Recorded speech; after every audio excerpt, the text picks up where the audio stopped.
خالہ ساجدہ ہمارے پڑوس میں رہتی تھیں۔ امی جان کے پاس برسوں سے آنا جانا تھا۔ ماہین اور مہرین ان کی بیٹیاں، جبکہ بیٹا کوئی نہ تھا۔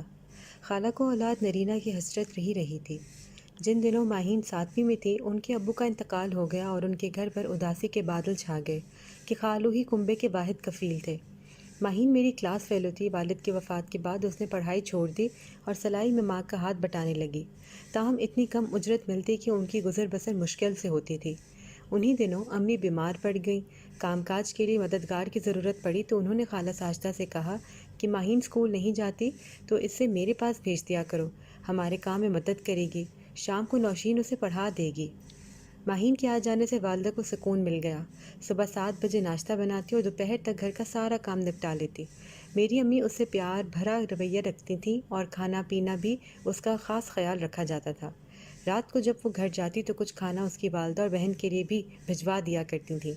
وہ بہت اچھی لڑکی تھی، اپنے کام سے کام رکھتی تھی، زیادہ تر خاموش رہتی۔ مجھ سے دوستی اسکول کے زمانے سے ہی تھی، لہٰذا اپنی ہر بات مجھے بتاتی تھی۔ میں اسکول سے آ کر دوپہر کے کھانے کے بعد اسے پڑھانے بیٹھ جاتی تھی۔ کچھ دنوں سے محسوس کر رہی تھی کہ عادل بھائی میں بہت تبدیلی آ رہی تھی۔ بہانے بہانے سے ماہین کے گرد چکر لگانے لگتے تھے۔ وہ پڑھنے لگی، یہ بھی آ کر بیٹھ جاتے، جس سے ہم دونوں الجھن محسوس کرتی تھیں۔ عادل بھائی مجھ سے 6 برس بڑے تھے، ان کو کچھ کہہ بھی نہیں سکتی تھی۔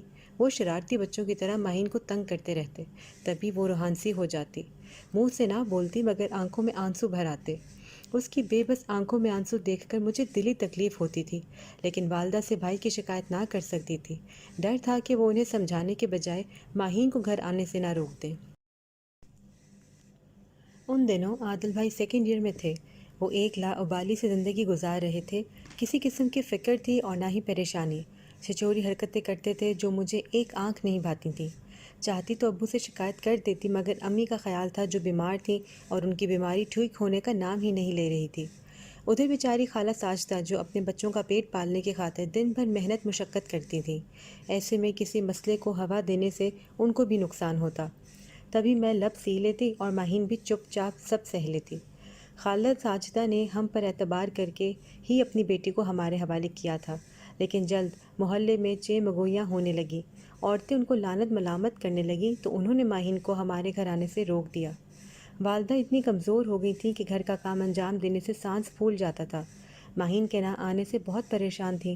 ان سے بھی زیادہ عادل بھائی کو پریشان دیکھا۔ کبھی خالہ ساجدہ کے مکان کے چکر لگاتے تو کبھی گھنٹوں چھت پر کھڑے رہتے کہ ماہین کی ایک جھلک دکھائی دے جائے۔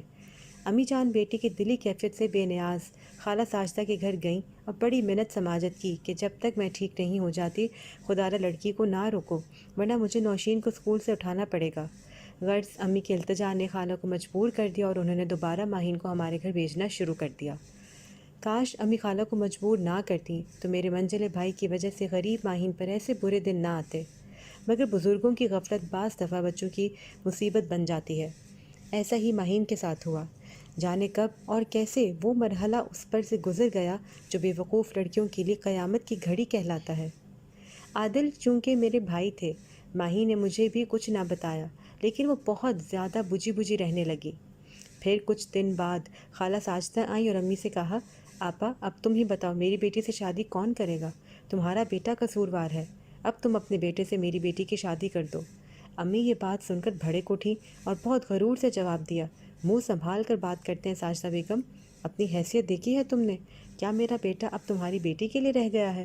آئندہ پھر کبھی ایسی بات منہ سے نہ نکالنا۔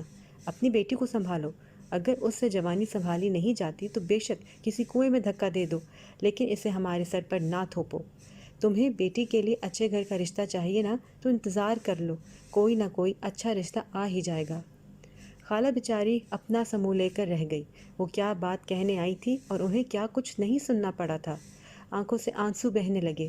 بے بس بیوہ عورت کسی کا کیا بگاڑ سکتی تھی جن کی عزت پر بن چکی تھی۔ بس اسی قدر کہا، میں ضرور بیٹی کو کنویں میں دھکا دے دوں گی، لیکن یاد رکھنا تمہیں بھی اس بیٹی کی خوشیاں نصیب نہیں ہوں گی۔ خالہ ساجدہ چلی گئیں اور ان کی بد دعا سن کر میرا دل لرز کر رہ گیا۔ کچھ ہی دنوں بعد یہ خبر سارے محلے میں پھیل گئی کہ ماہین کے ساتھ والے کھیت میں بنے کنویں میں گر کر اس نے اپنی جان لے لی ہے۔ اس واقعے پر جتنے منہ اتنی باتیں تھیں۔ ان باتوں سے گھبرا کر خالہ ساجدہ علاقہ چھوڑ کر چلی گئیں۔ ان کو کسی نے نہیں دیکھا۔ علاقے کے نمبردار نے ان کی بیوگی پر ترس کھاتے ہوئے البتہ پولیس سے معاملہ رفع دفع کروا لیا تھا۔ عادل بھائی نے انہی دن انٹر کا امتحان دیا تھا۔ ابو نے مزید تعلیم کی خاطر ان کا داخلہ شہر میں کروا دیا اور وہ ہاسٹل چلے گئے۔ یوں بات دب گئی۔ 2 سال بعد جب وہ گریجویشن کر کے لوٹے تو والدہ کو ان کے بیاہ کی فکر ستانے لگی۔ امی کی حالت سنبھل گئی تھی، بیٹی کی خوشی جلد دیکھنا چاہتی تھیں۔ لڑکی کی تلاش میں کئی بار قریبی شہر گئیں، پھر آخر دور کے رشتہ داروں میں ایک لڑکی پسند آ گئی۔ زیادہ امیر نہ تھے لیکن کھاتے پیتے عزت دار اور سب سے بڑھ کر بہت شریف لوگ تھے۔ لڑکی کا نام صدرا تھا۔ وہ واقعی اپنے نام کی لاش تھی، صابر اور بالکل تحمل مزاج۔ انسان کی فطرت نہیں بدلتی۔ اتنی اچھی اور خوبصورت دلہن مل جانے کے باوجود عادل بھائی نہ سدھرے اور وہ اپنی روش پر قائم رہے۔ ان کی کرتوت ہماری بھابھی کو معلوم تھے مگر شریف بیویوں کی مانند برداشت کر رہی تھی، کسی سے نہ گلا کرتی، حتیٰ کہ میکے والوں کو بھی اس عمر کی ہوا نہ لگنے دی کہ میاں رقص و موسیقی کی رسیاں ہیں، اس بازار بھی جاتے رہتے ہیں۔ ابو کی زرعی زمین کافی تھی، لہٰذا روپے پیسے کی کمی نہ تھی، عادل بھائی کو ملازمت کرنے کی ضرورت ہی نہ پڑتی۔ میرا چھوٹا بھائی ضیاء ان دونوں لاہور یونیورسٹی کا طالب علم تھا۔ وہ بڑے بھائی سے قطعی مختلف، شریف النفس اور اچھی سوچ کا مالک تھا۔ وہ جب عادل بھائی کے بارے میں سنتا کہ کچھ اوباش دوستوں کے ساتھ غلط جگہوں پر جاتے ہیں اور رات کو دیر سے گھر آتے ہیں تو بہت دکھی ہوتا تھا۔ اچھے کاموں کے نتیجے ہمیشہ اچھے اور برے کاموں کے نتیجے ہمیشہ برے ہوتے ہیں۔ ایک روز بھائی رات کو گئے تو صبح تک نہ لوٹے، لیکن ان کی موت کا پروانہ کوئی دے گیا۔ کسی طوائف کے کوٹھے پر ایک تماشائی بن کر گئے تھے اور وہاں پر جھگڑا ہو گیا۔ وہ پیے ہوئے تھا اور نشے میں چور تھا۔ جیب سے پستول نکال کر فائر کر دیا۔ عادل بھائی کے سینے پر گولی لگی اور وہ ڈھیر ہو گئے۔ یہ خبر اماں پر بجلی بن کر گری۔ وہ بے ہوش ہو گئیں۔ بھابھی بیچاری تو دم گھٹ کر رہ گئی۔ ان کی بری حالت تھی، پتھر کی مورت بنی بیٹھی تھی کہ ان کا سہاگ اجڑا تھا۔ شوہر کیسا بھی ہو، بیوی اس کی زندگی چاہتی ہے، بیوی کا عذاب کم تو نہیں ہوتا۔ ان دنوں بھابھی امید سے تھی، لہٰذا میکے نہ گئی۔ 4 ماہ بعد بیٹے کو جنم دیا۔ پوتے کو دیکھ کر میری ماں نے دوبارہ نوید زندگی محسوس کی۔ ہر ایک سے کہتی تھی، ہو بہو یہ عادل کی تصویر ہے، دیکھو میرے بیٹے کی روح میرے پوتے میں آ گئی ہے۔ ننھے عثمان میں اب ہم سب کی جان تھی۔ یہ بھائی عادل کی نشانی تھی، اس کے آنے سے سونے گھر میں پھر سے بہار آ گئی تھی۔ بھابھی کو یہاں کسی قسم کی مالی پریشانی نہ تھی۔ امی بھی بہت پیار سے پیش آتی تھیں کہ کہیں بہو میکے نہ چلی جائے، ایسی صورت میں وہ اپنے پوتے سے دور ہو جائیں گی۔ وقت گزرنے لگا، بچے سے ہم سب اتنا پیار کرتے تھے کہ بھابھی کا حوصلہ نہ پڑتا میکے چلی جاتی۔ اگر کبھی میکے کا نام بھی لیتی تو اماں رونے بیٹھ جاتی، کہتی میرا پوتا مجھ سے جدا نہ کرنا ورنہ میں سچ مچ مر جاؤں گی۔ اسی کی وجہ سے میں نے عادل کا غم برداشت کر لیا ہے۔ عثمان نے میرے وجود کو سہارا دیا ہے، میرے تنے مردہ میں جان ڈال دی ہے۔ اب اس کو کبھی مجھ سے دور نہ کرنا، میں پوتی کی جدائی برداشت نہیں کر سکوں گی۔ بھابھی کے والدین بھی کمال شریف لوگ تھے۔ وہ کئی بار بیٹی کو لینے آئے مگر میری ماں کے بہتے آنسو اور تڑپ دیکھ کر واپس لوٹ گئے۔ تاہم احساس تھا کہ بھابھی خوبصورت جوان عورت تھی، شادی کے 1.5 برس بعد بیوہ ہو گئی تھیں اور زندگی کاٹنے کو تمام عمر کی تنہائی ملی تھی۔ ان کو دوسری شادی سے روکنا ظلم تھا۔ صدرا نے بہت صبر کیا، صرف میری ماں کے دکھ کا احساس کر کے میکے نہ گئی، یہاں تک کہ ایک دن ان کے والد کی وفات کی خبر آ گئی۔ اب ان کو روکنا ممکن نہ تھا، روک بھی کون سکتا تھا۔ ضیاء بھائی یونیورسٹی سے پڑھ کر آ چکے تھے۔ اماں نے ان سے کہا، بیٹا بھابھی کو میکے لے جاؤ، بیماری کی وجہ سے میں سفر نہیں کر سکتی۔ جب وہ جانے لگیں تو امی پوتے کو گلے سے لپٹا کر رو رہی تھیں۔ ان کو خوف تھا کہ ضرور صدرا گئی تو واپس نہیں آئے گی، اسے اس قید سے بالآخر رہائی کا بہانہ مل گیا ہے۔ تبھی اماں نے ضیاء کو اپنے کمرے میں بلا کر کہا، بیٹا ایک بات کہوں، برا تو نہیں مانو گے؟ کہیے ماں جی، میں آپ کا بیٹا ہوں، بھلا ماں کی بات میں کیسے برا مان سکتا ہوں؟ ماں کہنے لگی، اگر تم صدرا سے نکاح کر لو تو ہمارے گھر میں یہ عزت گھر میں رہ جائے گی اور میرا پوتا بھی مجھ سے جدا نہ ہوگا۔ بھائی کو شوق لگا، کہنے لگا، ماں یہ کیسی بات کہی آپ نے، وہ میرے لیے آج بھی مقدس ہے، اسی طرح جیسے اس وقت تھیں جب بڑے بھائی زندہ تھے، ایسی بات میں سوچ بھی نہیں سکتا۔ یہ کہہ کر ضیاء بھائی بڑا سا منہ بنا کر باہر آ گئے۔ جب بھابھی اور ضیاء بھائی چلنے لگے، امی جان دھاڑے مار مار کر رونے لگی۔ ان کا دکھ دیکھا نہ جاتا تھا۔ ماں پھر ماں ہوتی ہے، کوئی بھی بیٹا ماں کو دکھی دیکھنا نہیں چاہتا۔ ضیاء بھائی یہ نہ چاہتے تھے کہ ان کا لاڈلا پوتا جو ان کی زندگی بن چکا تھا ماں کی نظروں سے دور ہو جائے، وہ اس کی یاد میں تڑپ تڑپ کر جان دے دے۔ روانگی کے وقت ان کی جان کنی کی حالت تھی، بعد میں کیوں کر جی سکیں گی؟ اگر سدرا بھابھی نے واپس نہ پلٹنے کا ارادہ کر لیا یا ان کے بھائیوں نے واپس نہ آنے دیا تو؟ اس سوال کو سوچ کر ضیا بھائی بھی سوچ میں پڑ گئے۔ اماں بار بار پوتے کو لپٹا کر رونے لگتی تھیں اور ہم یہ نظارہ نہ دیکھ سکتے تھے۔ اسی وقت ضیا نے فیصلہ کر لیا، اگر اماں کو انہوں نے سدرا بھابھی کا رشتہ دوبارہ دے دیا تو وہ ماں کی خوشی کے لیے قربانی دیں گے۔ اس معاملے میں سب سے بڑی رکاوٹ خود سدرا بھابھی ہو سکتی تھیں، اگر وہ دیور سے نکاح پر راضی نہ ہوتی تو۔ بہرحال اس وقت تو وہ ضیا بھائی کے ساتھ میکے چلی گئی، معاملہ ہی ایسا تھا۔ بھائی ان کو چھوڑ کر واپس آ گئے۔ وہ رات دن اسی سوچ میں گم تھے کہ ماں کے دل کو کیسے قرار دلاؤں۔ ہم سبھی عثمان کے لیے بہت اداس تھے، وہ ایک لمحے کو ہماری جیب سے نہ اترتا تھا۔ بھابھی کو گئے 2 ماہ بیت گئے، وہ واپس نہ آئیں۔ ادھر امی جان کے دل پر پوتی کی جدائی کا سانپ لوٹ رہا تھا۔ آخرکار ان سے رہا نہ گیا اور وہ ضیا کو لے کر ان کے میکے گئیں اور بھابھی کے بھائیوں سے استدعا کی کہ وہ سدرا اور عثمان کو ان کے ساتھ بھیج دیں۔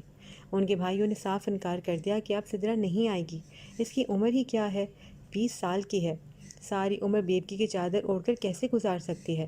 ہم اس کی دوسری شادی کرنا چاہتے ہیں۔ عثمان جب 7 برس کا ہوگا تو لے جائیے گا، ابھی یہ چھوٹا ہے، ماں کے بغیر نہیں رہ سکتا۔ ان کا یہ کہنا تھا کہ امی جان کی حالت غیر ہوئی۔